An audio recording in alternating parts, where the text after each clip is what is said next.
Bonjour et bonsoir à ceux qui nous regarderaient et dans un autre fuseau horaire autre que celle des Caraïbes, d'Haïti. Et nous sommes contents de vous recevoir dans le cadre du FIJLOC, du Festival international des Jeux et loisirs des Caraïbes.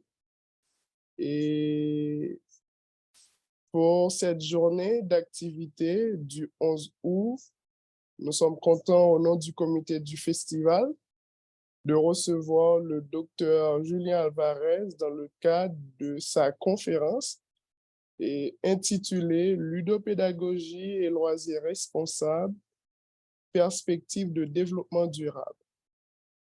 Et nous n'allons pas tarder à faire la présentation, nous allons pas nous attarder à faire la présentation du professeur Alvarez.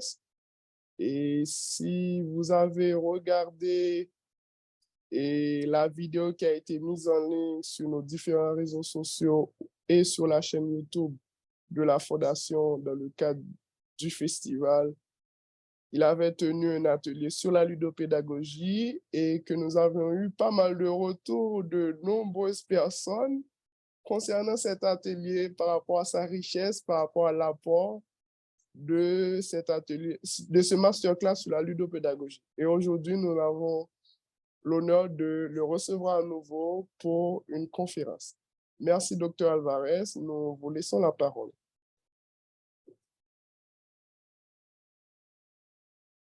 Je vous entends Merci pas. beaucoup, OK, oui, je vous Théophilo, entends. pour Oui. cet accueil très chaleureux. Pour le FIJLOC, donc le premier festival du jeu qui se tient donc sur Haïti. Merci. Alors, du coup, ce que je propose, je vais partager mon écran et j'aimerais parler avec vous donc d'aspects éthiques qui sont en lien avec les outils qu'on peut utiliser dans le cadre de la ludopédagogie et notamment le support jeu vidéo ou support vidéoludique selon vos préférences. Alors, je vais partager mon écran et on va donc prendre celui-ci. Je pense que c'est le bon. Hop, voilà. Donc, je pense qu'on est bien. Alors, c'est bon pour vous? Vous voyez bien Oui, oui, l'écran? oui, je vois très bien les traits. Ok, alors bon, ben on va rentrer dans le vif du sujet. Donc l'idée, c'est de présenter un petit peu un rapide historique du jeu vidéo et pour comprendre les enjeux actuels et comprendre dans quel cadre la ludopédagogie, lorsqu'elle convoque du jeu, notamment du jeu vidéo, peut être soumise à des mises en tension sur lesquels on peut avoir des aspects éthiques ou des aspects responsables de développement, responsables sur lesquels on peut s'interroger. Alors, de manière très simple, l'histoire en fait, du jeu vidéo se divise en, on va dire, aujourd'hui sur trois grands acteurs que sont donc les États-Unis, le Japon et puis l'Europe un petit peu. Donc, alors j'ai pris le cas de la France, mais c'est l'Europe au sens plus large, hein, parce qu'il y a l'Angleterre, l'Espagne qui sont très actifs. Et puis, on a un quatrième acteur qui se positionne vraiment de plus en plus en leader, qui est la Chine, dont on va également parler. Donc, par rapport à ce contexte-là, si on regarde les aspects donc, historiques, on a, alors, pardon, j'ai peut-être pas mis en plein écran, ça va, voilà.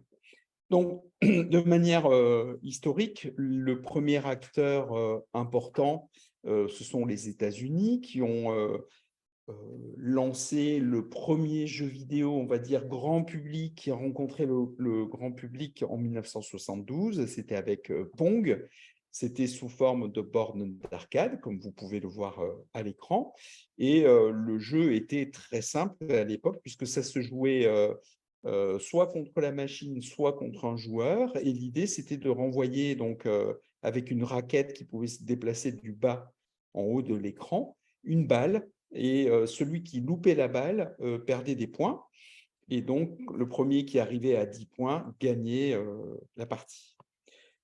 1978, le jeu, on va dire, le plus emblématique et qui sert aujourd'hui d'ailleurs d'élément représentatif du jeu vidéo souvent, c'est Space Invaders. Donc ça nous vient du Japon.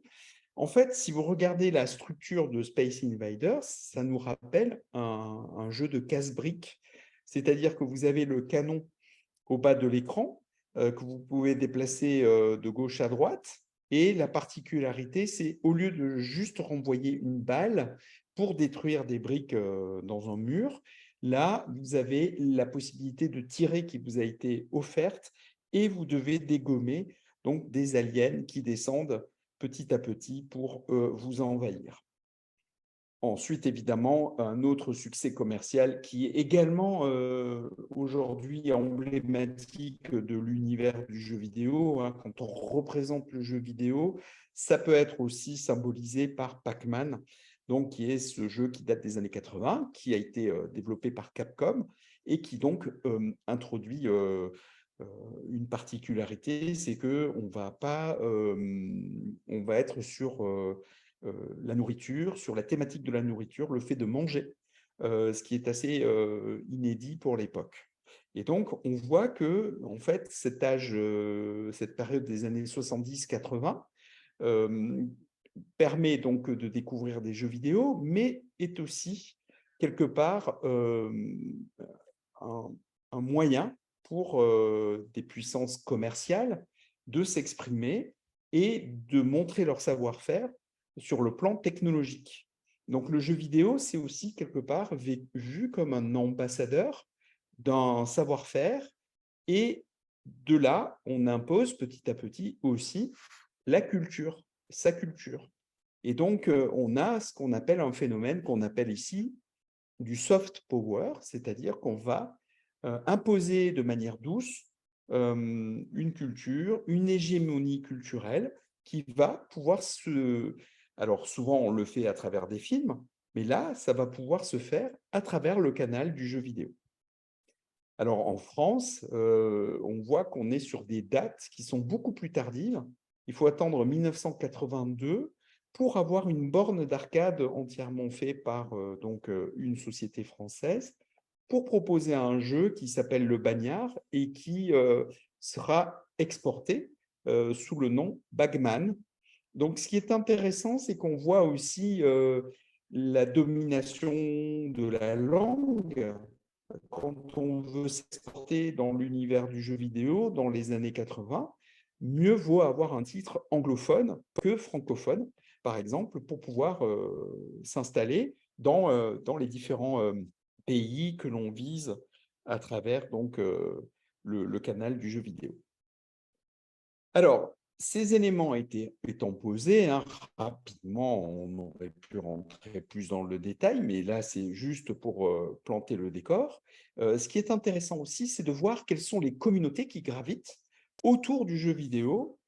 Et évidemment, pour comprendre quelles sont ces communautés, on va balayer rapidement ce que sont aujourd'hui les jeux vidéo, ce que peuvent représenter les jeux vidéo, l'évolution qu'il y a eu depuis les années 80. Donc ici, vous avez un rendu qui date de 2020, un jeu qui vous permet ici de voir la différence hein, depuis Pong, avec 50 ans d'écart, on voit les évolutions avec un rendu qui est extrêmement sophistiqué dans ce jeu vidéo qui, évidemment, a été poussé à son paroxysme en termes de rendu photoréaliste. Donc, c'est un jeu qui, vous voyez, vous donne une ambiance, un univers qu'on reconnaît immédiatement. Ça se passe donc à New York et puis vous avez donc là la possibilité d'incarner un personnage dans l'univers un peu, dans l'esprit un petit peu d'un GTA, si vous voulez, dans l'esprit, sauf qu'ici, il s'agit d'un jeu qui est d'origine européenne, puisque c'est Ubisoft qui l'a développé, et on est plus dans un domaine de piratage informatique. mais peu nous importe, on voit la différence de rendu. Et donc, ces rendus sont accompagnés également par des méthodes de téléchargement grâce aux technologies maintenant qui vont plus vite en termes d'accès aux données sur le côté hardware, qui nous permettent de télécharger des univers de manière extrêmement rapide et les moteurs de rendu qui vont être de plus en plus performants. Et donc, on voit maintenant vraiment une évolution qui est sans cesse grandissante, tant en termes de rendu que aussi de taille d'univers à explorer. Et donc, à partir de là, on voit que le jeu vidéo, à travers ces technologies, vont être des moyens de pouvoir rentrer dans plus de détails, dans plus d'informations, pour pouvoir communiquer sur des choses, des scénarios, et donc, à partir de là, emporter avec soi donc, des pans culturels qu'on va pouvoir exprimer de plus en plus et de manière de plus en plus détaillée à travers donc, le jeu vidéo. Alors, les jeux vidéo, évidemment, quand on parle du jeu vidéo, il ne faut pas avoir une vision restrictive. C'est énormément de genres diversifiés, des jeux de plateau, des jeux de rôle, des jeux de tir, des jeux multijoueurs, des jeux de stratégie temps réel, des jeux de type beat'em all, des survival horror, des roguelikes, des hack and slash, des choose 'em up, des jeux de combat, des jeux de course, des jeux de simulation, des jeux de sport, des puzzle games, des jeux de rythme, des jeux de musique, des brain games, des objets cachés, des karaokés, des jeux d'aventure, des simulations, etc., etc. Donc, on voit que la panoplie des jeux vidéo est extrêmement riche et c'est autant de genres vidéoludiques sur lesquels on peut s'exprimer pour donc, faire passer des messages concernant donc, des aspects politiques, culturels, sociologiques. On peut vraiment, grâce aux jeux vidéo, vraiment expérimenter des univers, proposer des expériences qui vont être extrêmement variées. Et donc, ce qui est intéressant, c'est cette richesse qu'on peut avoir à travers le canal du jeu vidéo, mais aussi, ça nous amène à nous interroger sur les produits, les titres qui nous sont proposés, et donc de savoir, par exemple, est-ce qu'il existe des jeux qui ont été développés et qui mettent en avant, par exemple, la culture des Haïtiens, la culture, par exemple, je ne sais pas moi, d'un pays comme le Niger, le Congo. On voit que c'est des questions qui aujourd'hui nous interpellent sur la possibilité de s'exprimer sur ce canal-là. Quels sont les pays qui ont la possibilité de s'exprimer? De quelle manière? Comment on accède à ces jeux-là? Est-ce qu'ils bénéficient en fait d'une force de diffusion aussi étendue et aussi importante que d'autres pays? Voilà, ce sont ces éléments-là qu'on doit se poser quand on choisit un titre vidéoludique. Et donc, quel impact ça a, cette culture du jeu vidéo? On peut s'en donner une idée à travers donc, les produits dérivés qu'on voit fleurir, que ce soit dans, par exemple, le monde du textile. Donc, je vous parlais tout à l'heure de Space Invaders, donc le fameux jeu de 1978 qui avait été développé par Taito. Et vous voyez que ça peut faire l'objet de t-shirts avec donc la représentation de ce jeu. Et signe qu'on est vraiment maintenant dans une culture du jeu vidéo, il y a aujourd'hui des gens qui vont arborer ce genre de t-shirt, mais ce n'est pas pour autant qu'ils ont joué à ce jeu-là ou qu'ils le connaissent vraiment pour l'avoir pratiqué. Il s'agit là plus d'une iconographie, d'une symbolique en fait du jeu vidéo. Pareil, que ce soit le jeu Tetris qu'on reconnaît à travers ses chaussettes ou le bonnet Mario qui va donc symboliser l'univers issu donc de la culture japonaise quelque part. Les produits dérivés évidemment, ne se cantonne pas au textile uniquement. Vous pouvez trouver des radios-réveils, des mugs. Vous pouvez avoir aussi des lampes, des luminaires, du mobilier, donc des fauteuils, par exemple, à l'effigie de Tetris. Vous pouvez avoir aussi de l'alimentaire, donc ici des bonbons, des gâteaux, de mariage, donc des personnages de type Mario. Vous avez aussi le street art, donc l'art qui se représente, enfin, ou qui prend possession des lieux urbains, donc avec des personnages issus de Pac-Man ou de Space Invaders qu'on a vu tout à l'heure et qu'on va retrouver. Donc ce sont des icônes, une iconographie qui montre donc quelque part un lien fort avec l'univers du jeu vidéo, mais on voit bien que il y a donc quelque part une culture dominante dans ce jeu vidéo, c'est celle qui est issue, par exemple ici, donc de jeux comme Pac-Man qui datent des années 80, ou de jeux comme Space Invaders qui datent de 1978 et qui sont issus du Japon. Donc, ça peut venir nous interroger sur pourquoi cette culture-là, pourquoi ces jeux-là, pourquoi on ne trouve pas d'autres types de représentations aussi fortes pour symboliser le jeu vidéo. Ce sont des questions philosophiques qu'on peut se poser. On a à nouveau le Tetris, donc là plutôt issu de la Russie. Encore le cache-pot que vous voyez à gauche, donc qui symbolise Mario. Et puis, vous avez des tas de déclinaisons, hein. Vous avez aussi des façades d'hôtels qui vont reprendre les codes de Pac-Man ou du Tetris. Donc, ce sont des containers qu'on va trouver agencés. Et on peut aussi faire du cosplay, donc c'est-à-dire se déguiser avec des personnages donc, issus d'animés, de mangas, mais aussi de jeux vidéo. Donc, vous pouvez acheter, louer ces costumes, mais aussi les fabriquer vous-même. Et là, c'est intéressant de voir un petit peu les personnages que vous allez choisir. Est-ce que vous allez vous déguiser en Link ou Zelda? Est-ce que vous allez vous déguiser en Master Chief dans Halo? Des personnages comme Tomb Raider ou Uncharted?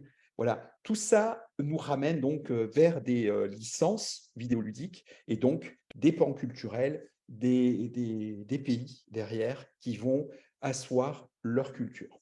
Et donc, à partir de là, ce qu'il faut savoir, c'est que quand vous avez une licence, quand vous avez donc un personnage fort, évidemment, c'est aussi un moyen de vous exprimer, de faire passer des valeurs, des messages, et c'est en ça qu'on bascule donc rapidement vers ce qu'on appelle le soft power, donc ce que je vous disais tout à l'heure, le fait de faire passer des messages, et on instrumentalise de cette manière-là le jeu vidéo pour asseoir donc une culture dominante.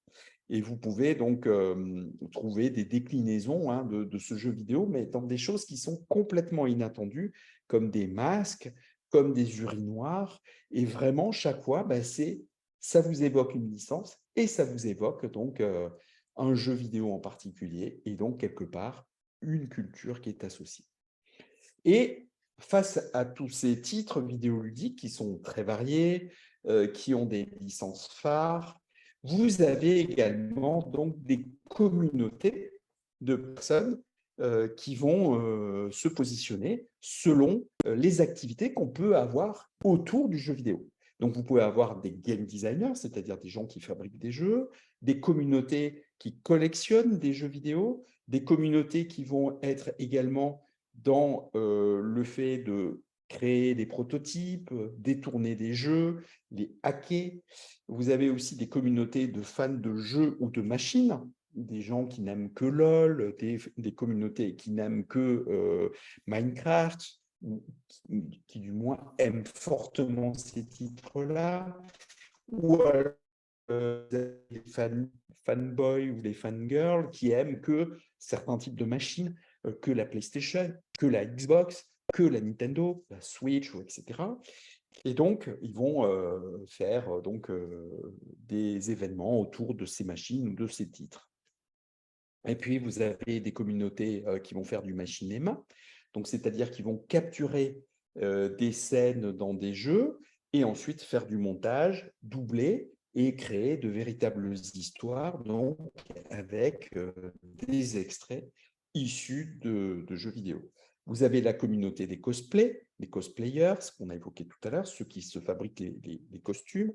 Vous avez également d'autres communautés, ceux qui sont sur YouTube, qui vont communiquer sur l'actualité du jeu, vous raconter un petit peu l'histoire du jeu. Et puis, vous avez la communauté de ceux qui streament, c'est-à-dire qui vont envoyer en temps réel des images sur leur façon de jouer. Donc, c'est les let's players qui vont vous donner des images en direct de tournois de jeux vidéo.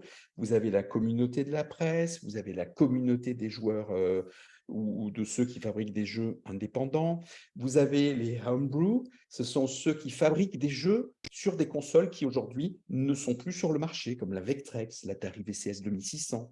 Vous avez aussi la communauté des développeurs, ceux qui créent des maps, ceux qui créent des mods, ceux qui hackent, ceux qui exploitent des failles dans les jeux, ce qu'on appelle des glitches, pour pouvoir identifier d'autres façons, créer ce qu'on appelle des gameplays émergents. Vous avez la communauté de ceux qui s'intéressent au rétro gaming. Vous avez la communauté des chercheurs qui étudient le jeu vidéo. Vous avez la communauté des musées, ceux qui créent des musées autour du jeu ou qui veulent en créer. Vous avez aussi la communauté de ceux qui font des expos sur les jeux vidéo. Donc, vous avez les artworks, par exemple, ces travaux, ces esquisses qu'on va préparer en amont pour designer l'univers du jeu vidéo. Vous avez la communauté des conservateurs de jeux vidéo, ceux qui essayent de préserver ce patrimoine vidéoludique. Vous avez la communauté des bibliothèques, et puis vous avez la communauté e-sport, les Game Awards, la communauté de ceux qui font du speedrun, c'est-à-dire qui essayent de finir le plus vite possible leur jeu vidéo. Vous avez des communautés qui font faire des événements caritatifs autour du jeu vidéo, ceux qui font des tournois, ceux qui font des festivals du jeu vidéo. Et puis, vous avez donc des entités qui vont faire des analyses sur ces événements-là, sur les métiers en lien avec le jeu vidéo, sur les usagers du jeu vidéo, sur également les syndicats qui vont protéger les créateurs de jeux, etc., etc. Donc, on voit qu'en fait, on a vraiment plein d'écosystèmes autour du jeu vidéo. Et donc, tous ces écosystèmes sont forcément impactés par la culture qui est véhiculée à travers le jeu. Donc, quand vous êtes enseignant, quand vous formez en ludopédagogie et que vous êtes en train de mobiliser un titre vidéoludique, ces questions-là, il faut quand même les avoir en tête. C'est ça qui est important et c'est en ça qu'il faut se dire, tiens, est-ce que quand j'emploie un jeu qui est issu de telle ou telle culture, de tel ou tel pays, de telle ou telle licence, certes, je fais mon cours, mais peut-être qu'en même temps, je suis moi-même instrumentalisé et que je fais du soft power ou que je participe à du soft power. Donc, c'est bien d'avoir aussi cette dimension-là et d'en parler avec les élèves, les participants, pour qu'ils en aient aussi conscience et qu'ils développent leur esprit critique par rapport à la consommation du jeu vidéo qu'on est en train d'opérer. Donc, ces éléments-là évoqués, on va aussi voir quels sont les enjeux au niveau des éditeurs pour comprendre ce qui est en train de se tramer au niveau international et ce qui se passe. Donc, à l'origine, la chaîne de valeur, c'est-à-dire les différents acteurs qui permettent en fait la mise sur le marché d'un jeu vidéo, vont des développeurs d'outils qui permettent de créer des jeux vidéo, par exemple ceux qui créent des moteurs en 3D et qui vont vous permettre donc d'avoir ces images photos réalistes comme je vous ai montré tout à l'heure, les développeurs de jeux vidéo qui se saisissent de ces outils pour développer leurs titres vidéoludiques, et puis vous avez aussi ceux qui veulent créer des serious games, Donc, eux aussi, ils rentrent dans la même logique. Puis, vous avez des éditeurs qui vont vous permettre de financer le développement de vos jeux ou de vos services game, puis les diffuseurs, et puis les exploitants et les détaillants. Donc, ce qui est intéressant, c'est de se dire, OK, on parle de détaillants, on parle d'une consommation du vidéo, mais encore faut-il savoir quelle est la possibilité de consommer du jeu vidéo, et on voit qu'en fait, la palette est extrêmement riche. Vous avez la possibilité d'avoir les salles d'arcade, qui sont un peu en déclin, hein, même au Japon, qui était un des pays où il y avait encore beaucoup de salles d'arcade, le nombre est en train de décroître assez fortement. Puis, vous avez aussi les consoles de jeux vidéo, évidemment. Donc, les 3 grands leaders du marché sont Nintendo, Sony, Microsoft. Donc, on retrouve ces fameux acteurs historiques, hein, qui sont issus donc, du Japon, des États-Unis, essentiellement. Donc, Nintendo, Sony, c'est le Japon. Microsoft, les États-Unis. Et on voit qu'on n'a pas de machines européennes ou de machines chinoises ou de machines issues de l'Amérique du Sud ou des Caraïbes. Voilà, donc ce sont vraiment des personnes qui vont proposer leurs machines et évidemment, ils ont un droit de regard sur les jeux qui vont tourner sur leurs machines. Donc ça, c'est important aussi parce que ça veut dire qu'il y a à travers ce contrôle éditorial une possibilité aussi de privilégier certaines licences, certains titres au détriment d'autres. Ou du moins, on peut accepter différents titres, mais peut-être que certains titres seront mieux mis en avant que d'autres. Et puis, vous avez donc évidemment chaque consolier qui va proposer ses licences phares pour promouvoir sa machine. C'est-à-dire qu'en fait, chez Microsoft, on va privilégier par exemple Halo. Chez Sony, avec la PlayStation, on va privilégier par exemple Uncharted ou les jeux issus donc des jeux financés par Sony. Et puis chez Nintendo, on va privilégier les titres qui sont associés donc à ces licences-là. Pourquoi? Puisque en fait, il faut justifier l'achat des machines auprès donc des personnes, des joueurs, en leur disant ben, si vous voulez jouer donc à Halo, il vous faut absolument utiliser donc une Xbox. Si vous voulez jouer à Mario, il vous faut absolument une machine fabriquée par Nintendo. Donc c'est comme ça qu'on garde captif finalement son public de joueurs et qu'à partir de là, vous voyez qu'on a une autre forme de soft power qui s'opère, c'est-à-dire que vous avez les pays qui derrière vont fabriquer leurs machines et à travers les consoliers, on va aussi avoir des titres que vous allez pouvoir pratiquer en fonction de la machine que vous choisissez. Et donc à partir de là, on voit qu'il y a quand même une logique, une stratégie éditoriale qui est extrêmement fine, même si vous avez ce qu'on appelle des éditeurs tiers et que vous pouvez donc retrouver sur l'ensemble des appareils. Alors, les consoles ne sont pas uniquement les seuls terminaux sur lesquels vous pouvez jouer, vous avez aussi les PC, les smartphones, les consoles portables qui ont tendance à disparaître, les jeux électroniques, les bornes d'arcade maison. Vous avez également les technologies de cloud gaming qui sont associées donc à des technologies qui nécessitent énormément de bornes passantes au niveau Internet. Hein. Il vaut mieux avoir du très haut débit. Vous avez également des jeux en réalité virtuelle, des jeux avec des robots, des jeux en réalité augmentée aussi qui peuvent mobiliser des appareils comme des drones.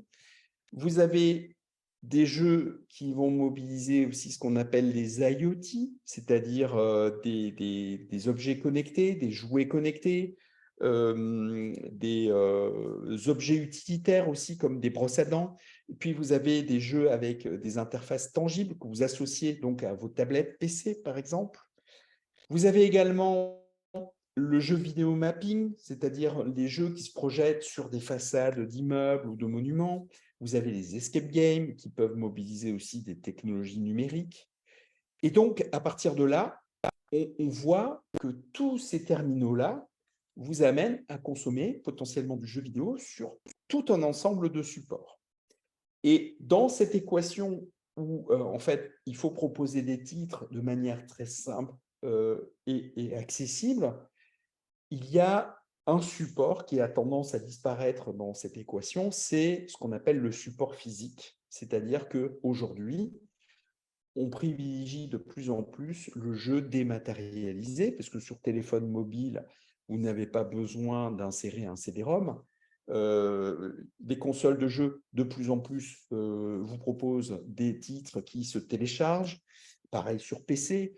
Et puis, donc, à partir de là, tous les marchands qui proposaient donc du détail, les détaillants, qui proposaient donc des boîtiers physiques, vont peu à peu délaisser cette pratique au profit donc du téléchargement.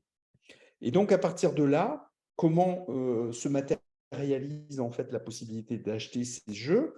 Vous avez donc des cartes cadeaux, des cartes prépayées qui vous permettent donc d'acheter les jeux pour les télécharger, mais vous pouvez évidemment vous connecter directement sur Internet et télécharger les biens. Ce qui est en train de se jouer maintenant, toujours pareil, les acteurs japonais et américains proposent en fait des systèmes d'abonnement à la Netflix, c'est-à-dire vous payez un temps par mois et vous pouvez télécharger dans un catalogue précis autant de fois le jeu que vous voulez, mais dès que vous arrêtez l'abonnement, vous ne pouvez plus accéder au jeu en question. Donc à partir de là, vous voyez, on a une logique de consommation de certains titres qui vont être proposés. Et donc à partir de là, on retrouve aussi la logique d'un catalogue qui va vous mettre à disposition des jeux, mais évidemment, cette sélection de jeux va aussi potentiellement venir nourrir du soft power.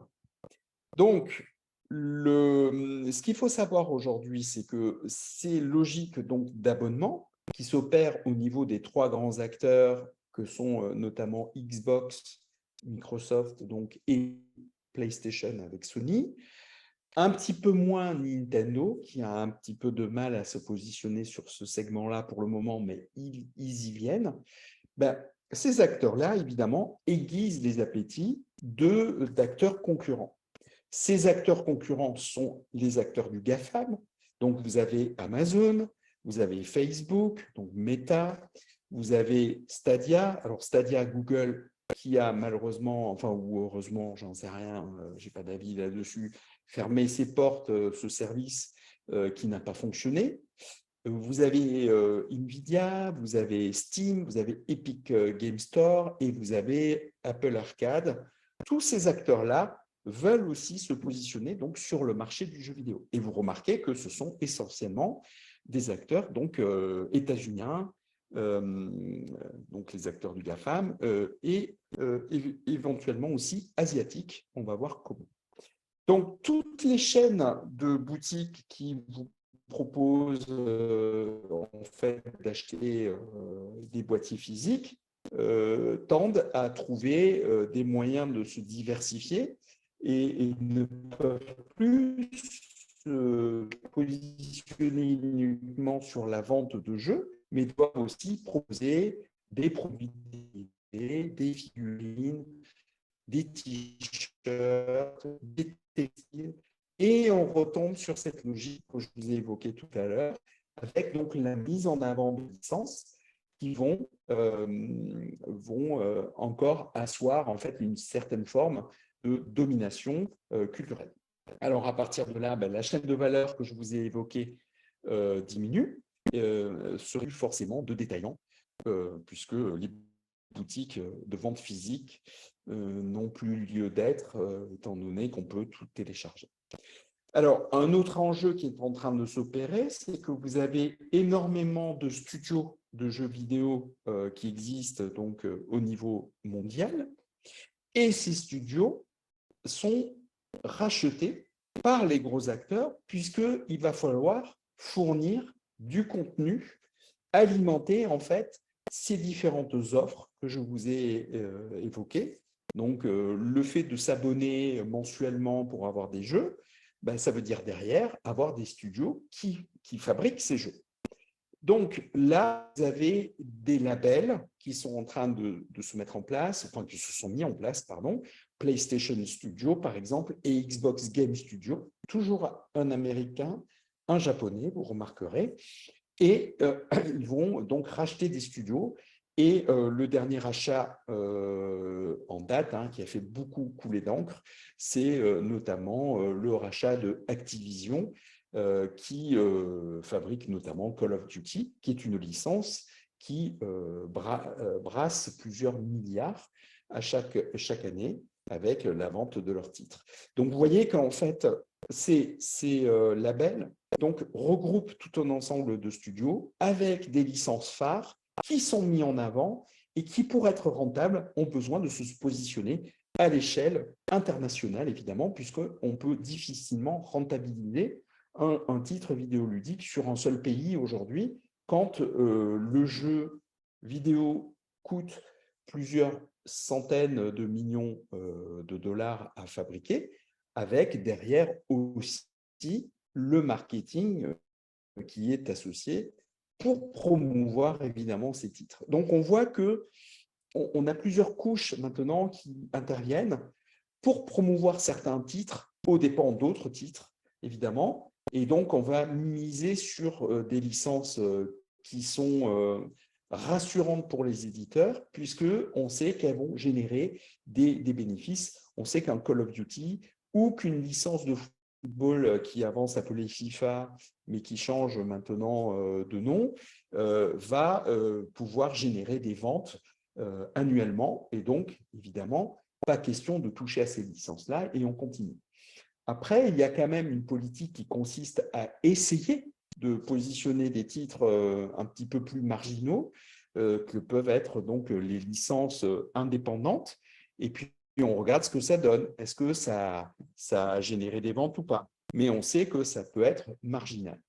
Et donc, à partir de là, on voit au niveau de trois gros blocs, les États-Unis, l'Asie et l'Europe, donc des groupements de studios qui sont en train de se dessiner, avec derrière, donc évidemment, des enjeux économiques hein, pour chacun des studios, des labels, etc., qui sont associés. C'est le nerf de la guerre, mais aussi potentiellement des influences culturelles qu'on va pouvoir véhiculer à travers donc ces blocs. C'est-à-dire que, par exemple, au niveau de la Chine, depuis qu'ils ont fait Tencent a racheté des parts de Riot Games, qui édite League of Legends, on a par exemple l'apparition de l'événement Nouvel An chinois qui apparaît dans le jeu chaque année.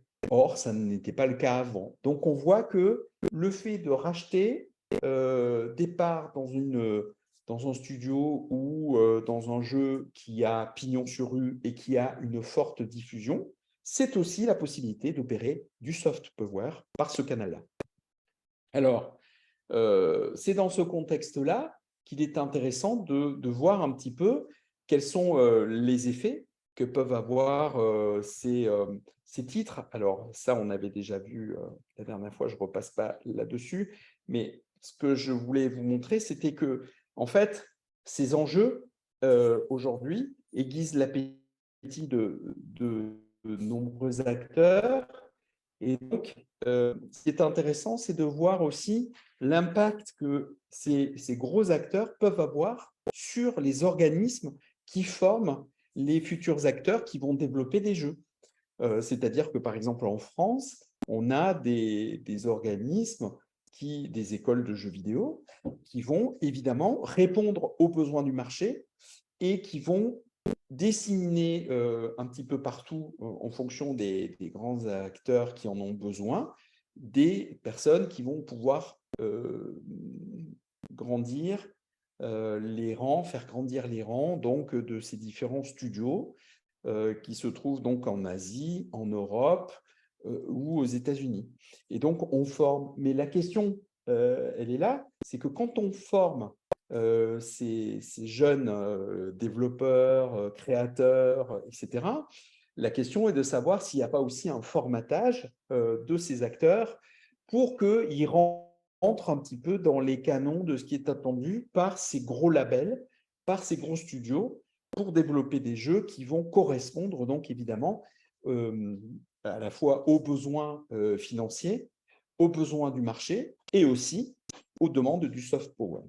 Donc à partir de là, on voit que c'est plein d'interrogations qu'on a lorsque on mobilise du jeu vidéo pour pouvoir faire de l'enseignement, de la ludopédagogie. On n'est pas neutre et il faut en avoir conscience. Voilà, je vous remercie beaucoup et je reste à votre disposition si vous avez des questions. Très bien, professeur Julian Alvarez. C'est très intéressant, c'est très riche. Moi qui j'ai lu un peu sur les jeux vidéo, c'est surtout le domaine des loisirs, des jeux traditionnels, des pratiques ludiques contemporaines qui m'intéressent. J'ai tellement appris de cette conférence, je me suis dit, mais est-ce que j'ai raté ma vocation? Devrais-je me réorienter professionnellement pour aller vers le monde des jeux vidéo?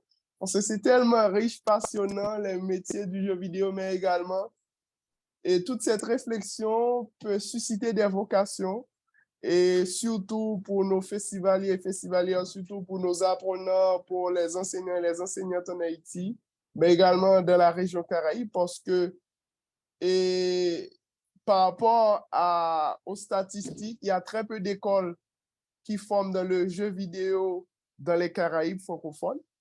Et quand je prends les Caraïbes francophones, la Martinique, la Guadeloupe, la Guyane, Saint-Martin, Haïti. Et en Haïti, il n'y a pas d'école qui forme dans le domaine des jeux vidéo. Il n'y a aucune formation. Et c'est pour ça, au sein de la Fondation, on met en place et on tient cet événement, mais également pour susciter des vocations et voir comment, d'ici un an ou quelques années, voir comment développer des partenariats pour pouvoir apporter ce point d'ancrage. Je pense que à travers des jeux vidéo, comme vous l'avez dit, on peut non seulement valoriser le patrimoine vidéoludique, mais également l'ancrage des imaginaires, des cultures peut faciliter la perpétuation, la pérennité de certaines valeurs, de certaines traditions qui soient liées à l'histoire d'une culture, d'un pays ou de toute autre chose qui serait, ou l'environnement, le paysage.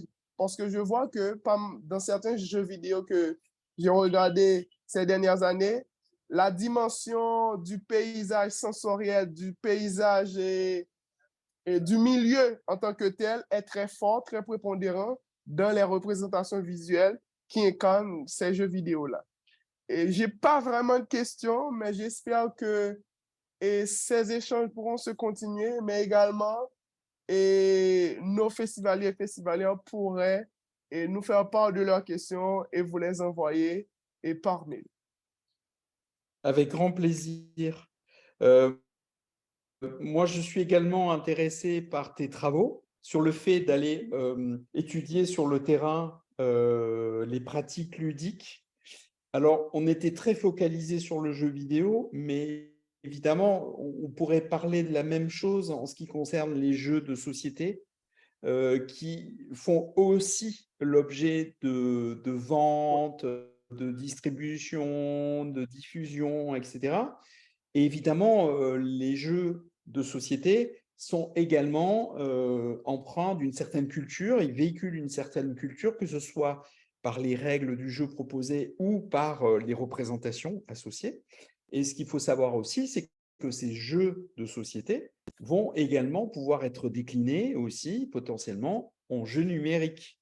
Donc, il y a tout un lien qui peut s'opérer et qui, à mon avis, est très intéressant à étudier.